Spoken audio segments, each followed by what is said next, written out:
ফ্যাসিবাদ যেন মাথাচাড়া দিতে না পারে সেজন্য নারীদেরকে সচেতন থাকতে হবে। মহিলা দলের আলোচনায় তারেক রহমান।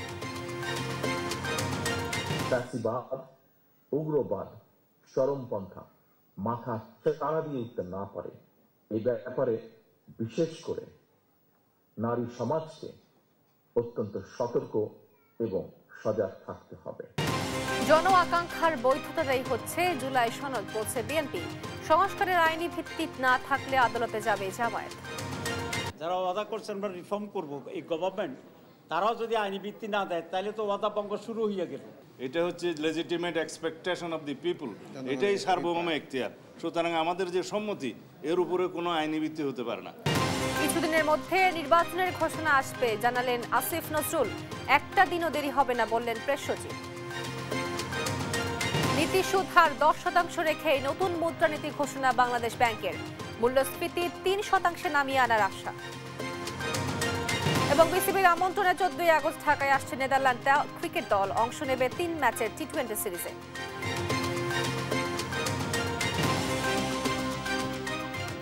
সংবাদ রাতে দেখছিলেন শিরোনাম। পুরো খবর জুড়ে আপনাদের সঙ্গে আছি আমি তোয়া আফরোজ। এবার বিস্তারিত। একটি মা যে চোখ দিয়ে বাংলাদেশ দেখে সেই বাংলাদেশ করতে হলে জাতীয় নির্বাচনের গুরুত্ব অপরিসীম বলে মন্তব্য করেছেন বিএনপির ভারপ্রাপ্ত চেয়ারম্যান তারেক রহমান। একটি ইনসাফ ভিত্তিক মানবিক বাংলাদেশ করতে সবাইকে ঐক্যবদ্ধ থাকার আহ্বান জানান তিনি। বলেন, বিএনপি ক্ষমতায় গেলে প্রথম পর্যায়ে 50 লাখ প্রান্তিক পরিবারের মাঝে ফ্যামিলি কার্ড বিতরণ করা হবে। নিয়াজ মোর্শেদের রিপোর্ট। নারীর চোখে জ্বলুক স্বাধীনতার প্রদীপ, তবে সেই নারীর চোখেই আজ স্বজন হারানোর কান্না। জুলাই অভ্যুত্থানে কেউ হারিয়েছে স্বামীকে, কেউ তার সন্তানকে। বৃহস্পতিবার বিকেলে রাজধানীর শাহবাগে আবু সাইদ মিলনায়তনে জুলাই অভ্যুত্থানে নারীদের অবদান শীর্ষক আলোচনা সভায় যোগ দিয়ে শহীদ হওয়া পরিবারের নারী সদস্যরা হারানো স্বজনদের স্মৃতিচারণ করতে গিয়ে কান্নায় ভেঙে পড়েন। আসলে স্বামী ছাড়া এই দুনিয়াতে কোনো মূল্য নেই মেয়েদের। আসলে আমরা প্রত্যেকটা শহীদ পরিবার বিচার চাই, সুষ্ঠু বিচার চাই। আলোচনা সভায় যোগ দিয়ে বিএনপির সিনিয়র নেতারা বলেন, নারীরা শুধু সুসন্তানই গড়বে না, দেশ গঠনেও ভূমিকা রাখবে। বাংলাদেশে আমরা যে জবাবদিহিমূলক সরকার দেখতে পাচ্ছি, সেই সরকার গঠনে আমাদের বোনদের সবার দায়িত্ব। কাজে আগামীতে যে নির্বাচন আসছে সেই নির্বাচনে ইনশাআল্লাহ আমরা মায়েদের প্রতিনিধি দেখব। আর একই আলোচনা সভায় শুরু থেকেই ভার্চুয়ালি যুক্ত ছিলেন বিএনপির ভারপ্রাপ্ত চেয়ারম্যান তারেক রহমান। আলোচনা শেষে প্রধান অতিথির বক্তব্যে তিনি বলেন, বিএনপি ক্ষমতায় গেলে প্রায় 50 লাখ পরিবারকে ফ্যামিলি কার্ড দেওয়া হবে। ইনশাআল্লাহ আসন্ন নির্বাচনে বিএনপি জনগণের রায় রাষ্ট্র পরিচালনার সুযোগ পেলে পরিবারের নারী প্রধানের নামে কিন্তু আমরা ফ্যামিলি কার্ডটি আমরা ইস্যু করব। এই সময় তিনি ফ্যাসিবাদ যাতে আর মাথাচাড়া দিয়ে উঠতে না পারে সেজন্য নারীদের সজাগ থাকার আহ্বান জানান। দেশে যাতে আর কোনোভাবেই আর কোনোদিন ফ্যাসিবাদ, উগ্রবাদ, চরমপন্থা মাথা চাড়া দিয়ে উঠতে না পারে এই ব্যাপারে বিশেষ করে নারী সমাজকে অত্যন্ত সতর্ক এবং সজাগ থাকতে হবে। ইনসাফ ভিত্তিক মানবিক বাংলাদেশ গড়ার জন্য সবাইকে ঐক্যবদ্ধ থাকার আহ্বান জানান তারেক রহমান। নিয়াজ মোর্শেদ, দেশ টিভি, ঢাকা। অন্তর্বর্তী সরকারের উচিত ছিল দ্রুত নির্বাচনের মাধ্যমে রাষ্ট্রের মালিকানা জনগণের হাতে ফিরিয়ে দেওয়া। সেটা না হওয়ায় দুঃখ প্রকাশ করে বিএনপি মহাসচিব মির্জা ফখরুল ইসলাম আলমগীর বলেছেন, বিএনপি শুধু ক্ষমতায় যেতে নির্বাচন চায় না, দ্রুত মৌলিক সংস্কার শেষ করে নির্বাচন দেওয়ার আহ্বান জানান বিএনপি মহাসচিব। নিয়াজ মোর্শেদের প্রতিবেদন, জানাচ্ছেন আলী আকাশ আকাশ। বৃহস্পতিবার সকালে জুলাই অভ্যুত্থানের বর্ষপূর্তি উপলক্ষে আলোচনা সভার আয়োজন করে জাতীয় প্রেস ক্লাব। সভার শুরুতে ফ্যাসিস্ট আমলে নির্যাতিত ও দেশবরেণ্য সাংবাদিকদের সম্মাননা দেয়া হয়। আপনি কোনো কিছু বললেই আপনি এনিমি, তো এর থেকে যদি উঠতে না পারেন তাহলে সংবাদপত্রের স্বাধীনতা ফিরে আসা আমি মনে করি এটা সম্ভব না। এই উপদেষ্টাদের দেশপ্রেম সততা নিয়ে প্রশ্ন তুলি না, কিন্তু অদক্ষতা, বিচক্ষণতার অভাব, অদূরদর্শিতা এবং কারো কারো ক্ষমতা আঁকড়ে থাকার লোভ আমাদেরকে কিন্তু একটা অনিশ্চয়তার মধ্যে নিক্ষিপ্ত করছে। আলোচনায় অংশ নেন শহীদ পরিবারের সদস্যরাও। গণহত্যায় জড়িতদের বিচার দাবি করেন তারা। একটা মার জন্য এই রাস্তাটা যে কি কঠিন শুধু সেই বোঝে, কারণ আমার আল্লাহ দেওয়া সবচেয়ে প্রিয় দুইটা ধনকে নিয়ে আমি যুদ্ধ করতেছি। একটা তো আল্লাহ পছন্দ করে নিয়ে গেছে, আরেকটাকে নিয়ে। বিএনপির স্থায়ী কমিটির সদস্য ডাক্তার এজেডএম জাহিদ হোসেন বলেন, দেশে সরকারের কোনো নিয়ন্ত্রণ নেই, যে কেউ ইচ্ছে হলেই সড়ক অবরোধ করছে, মব করছে। দয়া করে অর্জনকে কুক্ষিগত করে শেখ হাসিনার মতো পলায়নের রাস্তা তৈরি করেন না। এই অর্জন ভালো কিছু সকল মানুষের অর্জন। আর বিএনপির মহাসচিব মির্জা ফখরুল ইসলাম আলমগীর বলেন, রাজনৈতিক দলগুলো কাদা ছোড়াছুড়ি করবে, এটাই স্বাভাবিক, তবে মাত্রা ছাড়ালে তিক্ততা বাড়বে। রাজনীতিবিদদেরকে বলা হয় যে রাজনীতিবিদরা সকল নষ্টের গোড়া, এটা প্রথম কথা বলা হয় এবং অভিযোগ করা হয় কিন্তু রাজনীতিবিদদেরকে সবচেয়ে বেশি। স্বাভাবিকভাবেই তার একটা রাষ্ট্র তো রাজনীতি দিয়েই চলে, সুতরাং যাই থাক, যে মতবাদের লোকেরই থাক, তাদেরকে সেই রাষ্ট্র পরিচালনা করতে গিয়ে আপনার বিভিন্ন সময় বিভিন্ন রকম কাজ করতে হয় বা করে, যখন তারা আপনার জনগণের দ্বারা আপনার সমালোচিত হন, এটাই কিন্তু স্বাভাবিক। এর আগে প্রেস ক্লাব চত্বরে বৃক্ষরোপণ এবং জুলাই অভ্যুত্থানের ফটো সাংবাদিকদের তোলা ছবির প্রদর্শনী উদ্বোধন করেন বিএনপি মহাসচিব। আলী আকাশ, দেশ টিভি, ঢাকা। কিছুদিনের মধ্যেই জাতীয় নির্বাচনের তারিখ ঘোষণা হবে বলে জানিয়েছেন আইন উপদেষ্টা ডক্টর আসিফ নজরুল। জানান, ইতিহাসের সেরা নির্বাচন করতে চায় অন্তর্বর্তী সরকার।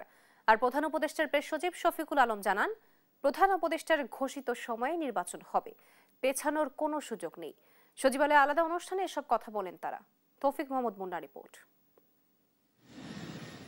ছাত্র জনতার আন্দোলনের মুখে সাবেক প্রধানমন্ত্রী শেখ হাসিনা দেশ ছাড়ার পর দেশ পরিচালনার দায়িত্ব নেয় ডক্টর মোহাম্মদ ইউনূসের নেতৃত্বে অন্তর্বর্তী সরকার। সম্প্রতি লন্ডনে বিএনপির ভারপ্রাপ্ত চেয়ারম্যান তারেক রহমানের সঙ্গে বৈঠকের পর ফেব্রুয়ারিতে নির্বাচনের কথা জানান প্রধান উপদেষ্টা। এখন নির্বাচনী আলোচনায় সরগরম পুরো দেশ। এমন পরিস্থিতিতে বৃহস্পতিবার দুপুরে বিএসআরএফ সংলাপে কথা বলেন প্রধান উপদেষ্টার প্রেস সচিব শফিকুল আলম।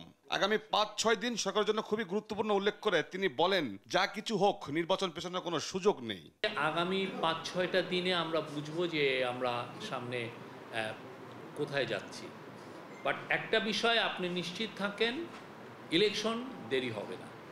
ইলেকশন প্রফেসর ইউনূস যেই সময়ে বলেছেন তার থেকে একটা দিন দেরি হবে না। উনি প্রথমে বলেছিলেন যে এটা এপ্রিলের ফার্স্ট 15 ডের মধ্যে হবে। পরবর্তীতে আমরা লন্ডনে বলেছি যে এটা যদি অনেকগুলো সংস্কার হয় এবং ট্রায়ালের কাজগুলো এগিয়ে যায়, সেক্ষেত্রে এটা ফেব্রুয়ারিতে হবে। পরে নিজ মন্ত্রণালয়ে সংবাদ সম্মেলন করেন আইন উপদেষ্টা ডক্টর আসিফ নজরুল। নির্বাচন সুষ্ঠু করতে কাজ চলছে জানিয়ে তিনি বলেন, কিছুদিনের মধ্যে জাতীয় সংসদ নির্বাচনের তারিখ ঘোষণা হবে। নির্বাচনের সময় তো জাস্ট ওয়েট করেন, কিছুদিনের মধ্যে ঘোষণা শুনবেন। 8-এর ইলেকশন নিয়ে প্রশ্ন নাই, এটার সাথে আমি দ্বিমত পোষণ করি। 8-এর ইলেকশন নিয়ে প্রশ্ন তোলার অবকাশ আছে। আপনারা যারা সাংবাদিকরা আছেন, কাজ করেন, অনেক ভয়াবহ তথ্য পাবেন 8-এর ইলেকশন নিয়ে। যাই হোক, আমাদের যা যা করার আছে, ধরেন আমরা তো ইলেকশন কার্যক্রম তো ইলেকশন কমিশন দেখবে। আমি শুধু আমাদের সরকারের নিয়তের কথা আপনাকে বলতে পারি। আমাদের নিয়ত আছে বাংলাদেশের ইতিহাসে বেস্ট ইলেকশন দেওয়া, এটা স্যার আমাদেরকে সবসময় বলে। আইন মন্ত্রণালয় গেল 1 বছরে 15,000-এরও বেশি রাজনৈতিক হয়রানিমূলক মামলা প্রত্যাহারের সুপারিশ করেছে বলে জানান আইন উপদেষ্টা। চাপ কমে, মানুষের হয়রানি কমে, মানুষের। তৌফিক মাহমুদ মুন্না, দেশ টিভি, ঢাকা। জুলাই সনদ বাস্তবায়ন করবে রাজনৈতিক দলগুলো, আর জাতীয় ঐক্যমত্য কমিশন অনুঘটকের কাজ করবে বলে মন্তব্য করেছেন কমিশনের সহসভাপতি অধ্যাপক আলী রিয়াজ। সংস্কারের আইনি ভিত্তি না থাকলে আদালতে যাওয়ার হুঁশিয়ারি দিয়েছে জামায়াত ইসলামী। আর বিএনপির স্থায়ী কমিটির সদস্য সালাউদ্দিন আহমেদের মতে, জন আকাঙ্ক্ষার বৈধতাতেই হচ্ছে জুলাই সনদ। বিস্তারিত সাইফুল রিপনের প্রতিবেদনে। 5 মিনিট সময় আছে। ফরেন সার্ভিস একাডেমিতে জাতীয় ঐকমত্য কমিশনের দ্বিতীয় ধাপের 23তম বৈঠকে আলোচনার বিষয়বস্তু ছিল সরকারি কর্ম কমিশন, মহা হিসাব নিরীক্ষক ও নিয়ন্ত্রক এবং ন্যায়পাল নিয়োগের বিধান, সংসদে উচ্চকক্ষের গঠন, সদস্য নির্বাচনের পদ্ধতি, এখতিয়ার, রাষ্ট্রপতি নির্বাচন পদ্ধতি, ইলেকটোরাল কলেজ, রাষ্ট্রপতির ক্ষমতা ও দায়িত্ব, নাগরিকের মৌলিক অধিকার সম্প্রসারণ সম্পর্কিত প্রস্তাব ও রাষ্ট্রের মূলনীতি। বৈঠকে কমিশনের সহসভাপতি অধ্যাপক আলী রিয়াজ ঐকমত্যের বিষয়গুলো কিভাবে বাস্তবায়ন হবে তা নিয়ে রাজনৈতিক দলগুলোকে নিজেদের মধ্যে আলোচনার তাগিদ দেন। আমরা অনুঘটকের কাজ করব, পাশাপাশি আমরা আনুষ্ঠানিক এবং অনানুষ্ঠানিক যোগাযোগের বাইরেও পরবর্তী সময় যতটা সম্ভব দ্রুততার সঙ্গেই আমরা এই বিষয়গুলো আলোচনার জন্য আপনাদের সাথে আবার মিলিত হব। এদিন সরকারি কর্ম কমিশনের নিয়োগ সহ 4 সাংবিধানিক প্রতিষ্ঠানের নিয়োগ প্রক্রিয়া, সাংবিধানিক কাঠামোতে নিয়ে আসার প্রস্তাব, রাষ্ট্রপতি নির্বাচন সহ বিভিন্ন ইস্যুতে নোট অফ ডিসেন্ট সহ ঐকমত্য গ্রহণ করে কমিশন। পরে এ নিয়ে মতামত দেয় রাজনৈতিক দলগুলো। বাংলাদেশের মানুষেরা এক দল দুই দল তাদের মধ্য দিয়ে পরিচালিত না হওয়ার জায়গা থেকে আমরা অনেকগুলো দল তাদের সন্নিবেশের মধ্য দিয়ে দেশটা পরিচালিত হবে, গণতন্ত্রের একটা অবাধ চর্চা হবে, আমরা একটা ডায়ালগ নির্ভর, আমরা একটা পলিসি নির্ভর একটা দেশ আমরা বিনির্মাণ করতে পারবো। সেই আকাঙ্ক্ষার জায়গা থেকেই উচ্চকক্ষ এবং নিম্নকক্ষের কথা আমরা বলেছি। জামায়াতের নায়েবে আমির হুঁশিয়ারি দেন, সংস্কার নিয়ে আলোচনার আইনি ভিত্তি না এলে আইনের দ্বারস্থ হবেন তারা। এটা সরকারের দায়িত্ব, কমিশনের দায়িত্ব, কারণ এটা তারা জাতির কাছে ওয়াদাবদ্ধ যে তারা একটা রিফর্মস করবে বাংলাদেশে। সুতরাং আমরা আশা করি তারা তাদের ওয়াদা বাস্তবায়নের জন্য এখনই উদ্যোগী হবেন। তো এইটাই তো আর একটা বিষয়, ওয়াদার পক্ষের কথা। যারা ওয়াদা করছেন আমরা রিফর্ম করব, এই গভর্নমেন্ট, তারাও যদি আইনি ভিত্তি না দেয় তাহলে তো ওয়াদা ভঙ্গ শুরু হয়ে গেল।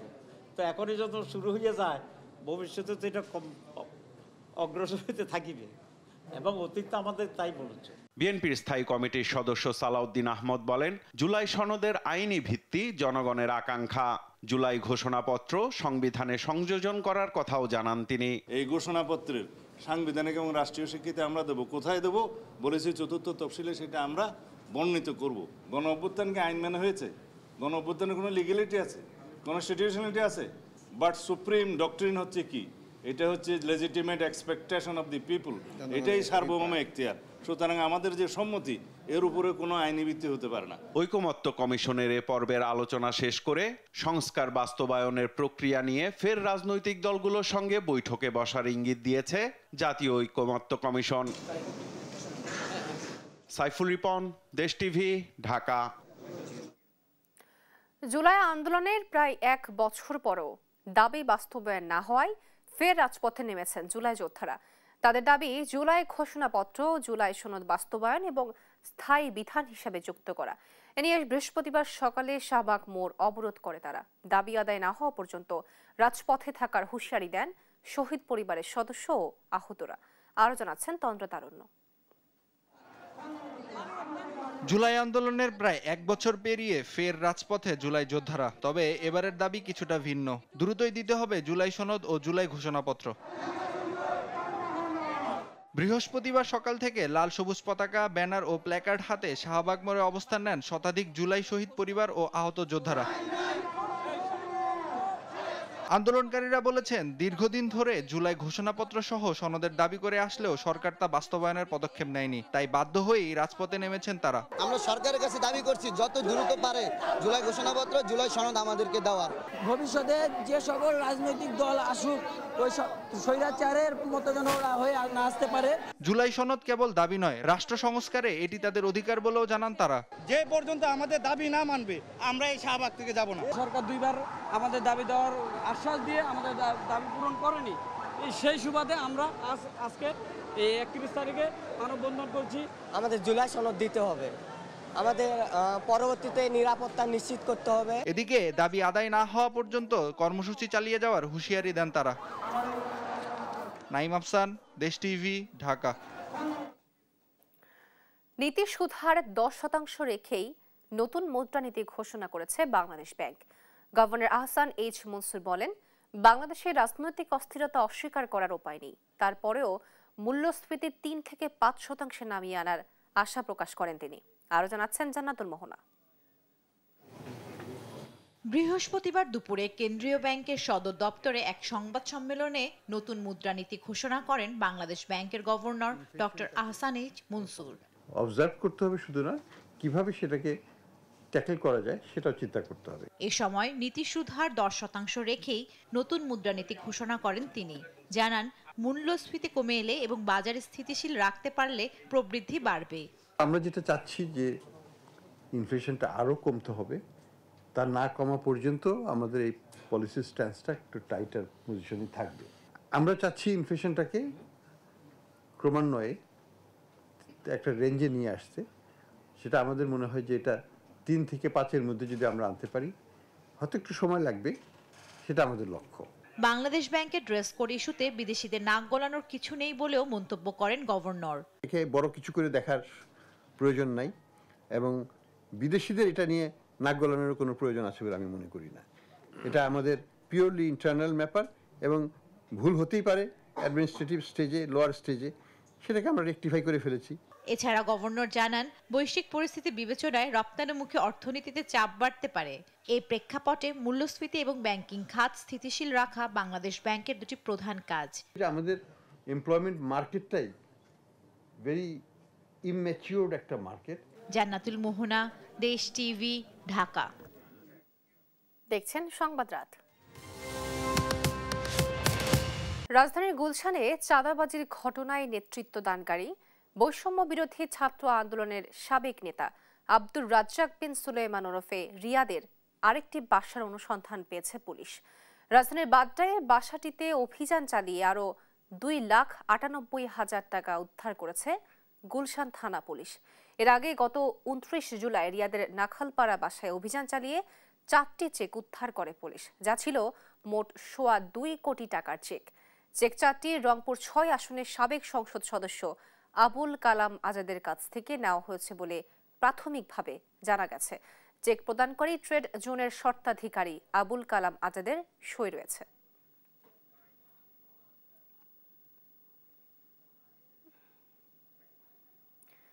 দেশের নিবন্ধিত 50টি রাজনৈতিক দলের মধ্যে নির্ধারিত সময়ে 29টি দল আয় ব্যয়ের হিসাব জমা দিয়েছে। সময় বাড়ানোর জন্য আবেদন করেছে 10টি দল, আর হিসাব জমা দেয়নি 11টি দল। নির্বাচন কমিশনের নিবন্ধিত রাজনৈতিক দলগুলোর আয় ব্যয়ের হিসাব দেওয়ার শেষ সময় ছিল আজ বৃহস্পতিবার। নিবন্ধিত সব দলের কাছে হিসাব চাইলেও আওয়ামী লীগের কাছে আয় ব্যয়ের হিসাব চায়নি ইসি জানায়, বিএনপি, জাতীয় পার্টি, গণ অধিকার পরিষদ সহ 29টি দল আয় ব্যয়ের হিসাব জমা দিয়েছে। আবেদনের প্রেক্ষিতে 10টি দলের সময় বাড়ানো হয়েছে।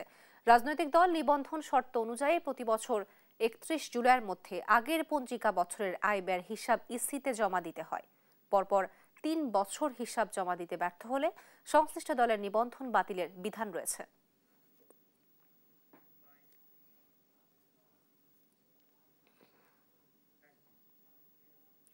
রাজুকের প্লট দুর্নীতির 6 মামলায় সাবেক প্রধানমন্ত্রী শেখ হাসিনা, তার ছেলে সজীব ওয়াজেদ জয়, মেয়ে সাইমা ওয়াজেদ পুতুল সহ 27 জনের বিরুদ্ধে আনুষ্ঠানিক বিচার শুরুর আদেশ দিয়েছে আদালত। আনুষ্ঠানিক অভিযোগ গঠন করে আসামিদের বিরুদ্ধে গ্রেফতারি পরোয়ানা জারি এবং 11 ও 13 আগস্ট সাক্ষ্য গ্রহণের দিন ধার্য করেন বিচারক। সাক্ষ্য প্রমাণের ভিত্তিতে আসামিদের সর্বোচ্চ শাস্তির আশা করেছেন দুদকের আইনজীবীরা। দোষী সাব্যস্ত হলে সর্বোচ্চ 14 বছরের কারাদণ্ডে দণ্ডিত হবেন অভিযুক্তরা। ইউসুফ ভুইয়ার প্রতিবেদন, জানাচ্ছেন নাইম আফসান। রাষ্ট্রের সর্বোচ্চ কর্তা ব্যক্তি হয়েও রাজুকের পূর্বাচল নতুন শহর প্রকল্পে নিয়ম বহির্ভূত 60 কাঠা প্লট নেন সাবেক প্রধানমন্ত্রী শেখ হাসিনা ও তার পরিবারের লোকজন। এই অভিযোগে গেল 14 জানুয়ারি তাদের বিরুদ্ধে মামলা করে দুর্নীতি দমন কমিশন। তদন্ত শেষে 10 মার্চ আদালতে অভিযোগপত্র দাখিল করে সংস্থাটি। মামলার আসামি সাবেক প্রধানমন্ত্রী শেখ হাসিনা সহ তাদের পরিবারের সদস্যদের 6 জুলাই আদালতে হাজির হতে বিজ্ঞপ্তি প্রকাশ করা হয়। আত্মপক্ষ সমর্থনে আদালতে হাজির না হওয়ায় তাদের বিরুদ্ধে গ্রেপ্তারি পরোয়ানা জারি ও চার্জ গঠনের আদেশ দেন বিচারক। এর মধ্য দিয়ে শুরু হয় বিচার প্রক্রিয়া। 3 মামলার আনুষ্ঠানিক বিচার শুরু হলো এবং আমরা আগামী 8 তারিখ বাদীর সাক্ষী নেব। বাদীর সাক্ষী নেওয়ার পর অন্যান্য সাক্ষী নিয়ে দ্রুতই আমরা এই মামলাটা রায় ইনশাল্লাহ আমরা গ্রহণ করবো দুদকের পক্ষে। এ মামলায় দোষী সাব্যস্ত হলে শেখ হাসিনার সর্বোচ্চ 14 বছরের কারাদণ্ড হবে বলে জানান দুদকের কৌশলী। কিন্তু যেহেতু এইখানে সর্বোচ্চ যাবজ্জীবন আর তার নিচে 7 বছর, 10 বছর, 3 বছর, 4 বছর আছে, যে এখানে সেই সুযোগ নেই, আইনগত কোনো সুযোগ নেই, তার পক্ষে কেউ দাঁড়ানোর কোনো সুযোগ নেই। তাকে এসে সারেন্ডার করতে হবে, জামিন নিতে হবে এবং অথবা ফেস করতে হবে, মামলা ফেস করতে হবে। শেখ হাসিনা ও তার পরিবারের সদস্যদের মামলায় 11 আগস্ট এবং শেখ রেহানা পরিবারের সদস্যদের বিরুদ্ধে মামলায় 13 আগস্ট সাক্ষ্য গ্রহণের দিন ধার্য করে আদালত। রেকর্ডপত্র যাচাই করে পর্যালোচনা করে তিনি তাদের বিরুদ্ধে চার্জ গঠন করেছেন। টোটাল আসামির সংখ্যা হচ্ছে মোট 27 জন। এই 27 জনকে বিচারের কাঠগড়ায় দাঁড়ানো অর্থাৎ সাক্ষ্য গ্রহণের জন্য আগামী 11 তারিখে 5 নম্বর কোর্টে, বিশেষ জজ আদালত 5-এ এবং 13 তারিখে বিশেষ জজ আদালত 4-এ, এই 3টে মামলা এই 4-এ এবং 3টা মামলা 5 নম্বর কোর্টে 2টা তারিখে বাদীদের সাক্ষ্য গ্রহণের জন্য ধার্য করা হয়েছে। এ মামলায় মৃত্যুদণ্ডের বিধান না থাকায় স্টেট ডিফেন্সের সুযোগ পাচ্ছেন না পলাতক আসামিরা। এ কারণে তাদের পক্ষে আদালতে কোনো আইনজীবীও ছিলেন না। নাইম আফসান, দেশ টিভি, ঢাকা। বিশেষ কোনো রাজনৈতিক দলের প্রতি সেনাবাহিনীর আলাদা কোনো নজর নেই। গোপালগঞ্জে এনসিপি নেতাদের জীবন নাশের হুমকি থাকায় তাদের সহযোগিতা করা হয়েছে। বৃহস্পতিবার দুপুরে ঢাকা সেনানিবাসের অফিসার্স মেস এতে সংবাদ সম্মেলনে এসব কথা বলেন মিলিটারি অপারেশনস পরিদপ্তরের colonel staff colonel Mohammad Shafiqul Islam. এ সময় সারা দেশে নিরাপত্তা জোরদার, অপরাধ দমন এবং জনস্বার্থে পরিচালিত সেনাবাহিনীর অভিযানের নানা দিক তুলে ধরেন তিনি। সাদাত নিশাদের রিপোর্ট। বৃহস্পতিবার দুপুরে বনানীতে সেনাবাহিনীর নিয়মিত ব্রিফিং।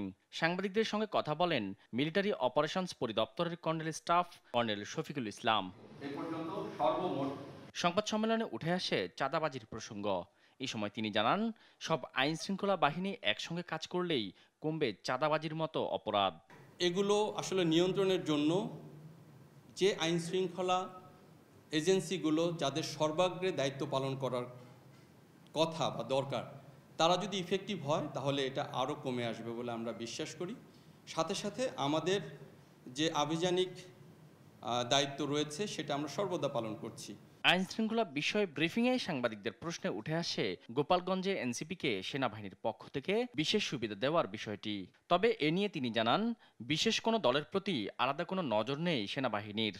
গোপালগঞ্জে সমাবেশে জীবননাশের হুমকি থাকায় আইনশৃঙ্খলা বাহিনী বল প্রয়োগ করলেও প্রাণঘাতী কোনো অস্ত্রের ব্যবহার করেনি সেনাবাহিনী।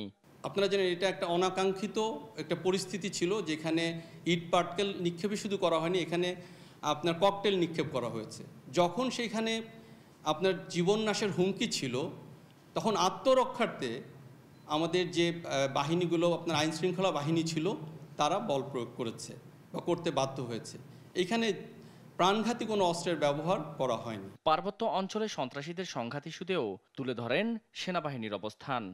অভিযানের কারণে বা আপনার আভিযানিক কারণে যদি কোনো অতিরিক্ত ক্যাম্প এস্টাবলিশ করতে হয়, তাহলে আমরা টিওবি টেম্পোরারি অপারেটিং বেস করে সেইখান থেকে আমরা আমাদের আভিযানিক কার্যক্রমগুলো পরিচালনা করছি এবং এতে আমাদের অভিযানের বা আভিযানিক কার্যক্রমের কোনো সমস্যা হচ্ছে না। সেনাবাহিনীর মেজর সাদিক আওয়ামী লীগের লোকজনকে প্রশিক্ষণ দিচ্ছে এমন প্রশ্নের জবাবে সেনাবাহিনীর এই কর্মকর্তা জানান, মেজর সাদিকের বিষয়ে অবগত আছে সেনাবাহিনী।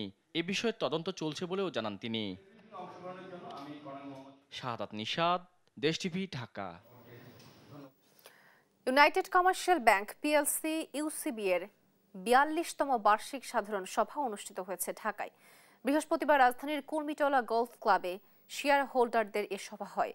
ইউসিবির পরিচালনা পর্ষদের চেয়ারম্যান শরীফ জহিরের সভাপতিত্বে এতে উপস্থিত ছিলেন প্রতিষ্ঠানটির ব্যবস্থাপনা পরিচালক ও প্রধান নির্বাহী কর্মকর্তা মোহাম্মদ মামদুরুর রশিদ, স্বতন্ত্র পরিচালক ও ভাইস চেয়ারম্যান মোহাম্মদ সাজ্জাদ হোসেন, পরিচালক ও নির্বাহী কমিটির চেয়ারম্যান মোহাম্মদ তানভীর খান সহ অন্যান্য ঊর্ধ্বতন কর্মকর্তারা।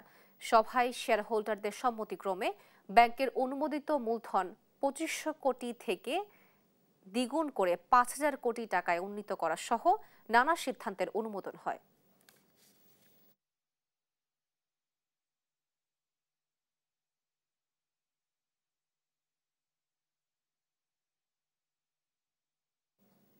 দেখছেন সংবাদ রাত।